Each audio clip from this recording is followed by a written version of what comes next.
अस्सलाम वालेकुम। कैसे हैं आप सब लोग? तो जी जनाब, क्या आप लोगों को पता है कि हमारे पास किस रिलेशनशिप का ऑल्टरनेट नहीं होता? मेरा ख़्याल है कि ये सबको पता ही होगा कि हमारे पास किस रिलेशनशिप का ऑल्टरनेट नहीं होता, क्योंकि जो बहन भाई के रिश्ते होते हैं वो एहसास से जुड़े होते हैं। और हस्बैंड वाइफ के लिए कि आप एक दूसरे के लिए अपने आप को कुर्बान करते हैं, तो फिर आप एक दूसरे के दिलों में और ज़िंदगियों में वो मकाम और जगह पा पाते हैं। लेकिन वाहिद एक जो रिश्ता है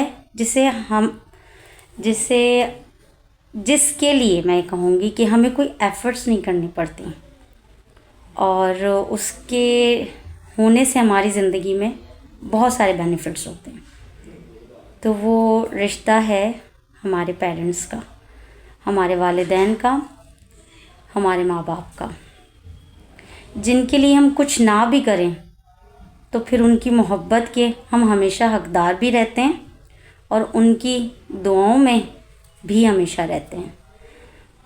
कोई भी माँ बाप हों, कोई भी पेरेंट्स हों, वो अपनी औलाद का कभी भी बुरा नहीं करते।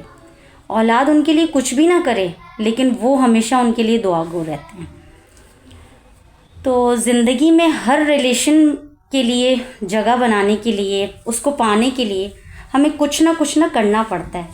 लेकिन वाहिद हमारे जो पेरेंट्स होते हैं ना, हम उनके लिए कुछ ना भी करें, हमारी ज़िंदगी में उनका होना ही बहुत बड़ी ब्लेसिंग होती है, तो जिसकी हम बाज़ औक़ात कदर नहीं करते। वो इस दुनिया से चले जाते हैं, फिर हमें एहसास होता है कि हमने उनके साथ इस तरीके से टाइम क्यों नहीं गुजारा। तो जिनके वालिदैन हयात हैं, मैं उनसे रिक्वेस्ट करूँगी कि प्लीज़ अपने पेरेंट्स को ज़रूर टाइम दें और कह दिया करें जो आपके दिल में उनके लिए मोहब्बत को लेके जागा करें, क्योंकि उनके चले जाने के बाद फिर कोई ऑल्टरनेट उनकी जगह नहीं ले सकता।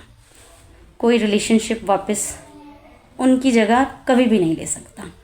अच्छा, ये चीज़ें हमें कब समझ में आती हैं? ये चीज़ें हमें तब समझ में आती है जब हम ख़ुद as a parents parenting life में आते हैं और फिर हम अपने बच्चों के साथ उन एहसासात को लेके जीते हैं, उन फीलिंग्स को शेयर करते हैं और उनके साथ टाइम गुजारते हैं। तो फिर हम वक्तन फ़वक्तन जो है वो रियलाइज़ करते हैं कि हमारे पेरेंट्स ने भी जो है हमारे साथ किस तरीके से टाइम गुजारा होगा। तो मैं सिर्फ ये मैसेज देना चाहती हूँ कि जिनके वालिदैन इस दुनिया से चले गए हैं, अल्लाह पाक उनको मग़फ़िरत और जन्नतुल फ़िरदौस में आला मक़ाम अता फ़रमाएँ, और जिनके वालिदैन हयात हैं तो प्लीज़ उनकी खिदमत में कोई कसर ना छोड़ें, उनको वो टाइम ज़रूर दें जिसके वो हक़दार हैं, क्योंकि वो हमें बहुत मेहनत से और बहुत प्यार से पालते हैं। आज जब हम ख़ुद माँ बाप बनते हैं तो हमें उनकी हर फीलिंग्स, हर बात याद आती है कि आज हम अपने बच्चे के साथ इस तरीके से कर रहे हैं, तो गोया उन्होंने भी तो हमारे साथ कितना कुछ किया होगा। तो वो सब चीज़ें फिर ख़ुद ही रिमाइंड होती हैं। तो हमारे बच्चे जब हमें तंग करते हैं, हमारे साथ अक्सर औक़ात बदतमीज़ी भी करते हैं, तो फिर हम वो याद करते हैं टाइम कि that was time of very tough for parents के, जब उन्होंने हमारे साथ गुजारा होगा ये वक्त और हमने उनके साथ इस तरीके से कुछ मिसबिहेव किया होगा।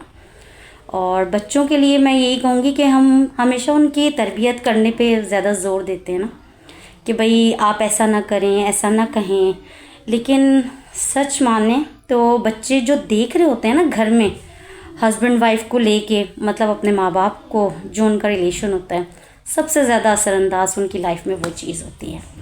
तो हम जो रोल अपने पेरेंट्स के साथ करते हैं, फिर वही जो है हमारे साथ ज़िंदगी उसको दोहराती है।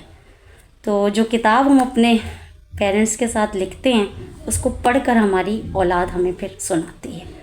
तो अपनी किताब में सिर्फ वो चीज़ लिखें जो कि फिर आप बेयर भी कर सकें, बर्दाश्त भी कर सकें। तो जितना हो सके अपने पेरेंट्स के लिए हमेशा खड़े रहें, उनको हमेशा टाइम दें, क्योंकि फिर जब लास्ट में ऐसे पेरेंट्स का जो टाइम होता है, उनको सिर्फ अपनी औलाद से وقت چاہیے ہوتا ہے. ہم اپنے پیرنٹس کے لیے بہت ساری ایسیسریز، بہت ساری لگژریز اسٹاک کھڑی کر دیتے ہیں، لیکن اپنا ٹائم نہیں دیتے. تو پلیز میں سب سے درخواست کروں گی کہ جن کے پیرنٹس حیات ہیں انہیں کچھ دیں نہ دیں، اپنا ٹائم ضرور دیں. This is a very golden time for every parents. اور یہ میں بھی ابھی سمجھی ہوں کیونکہ میں خود پیرنٹنگ لائف میں ہوں. آئی ہوپ آپ سب کو میرا میسج سمجھ آ گیا ہوگا کہ میں آپ سے کیا کہنا چاہ رہی ہوں. اجازت دیجیے، پھر ملاقات ہوگی انشاءاللہ نیکسٹ ویڈیو کے ساتھ. جزاک اللہ.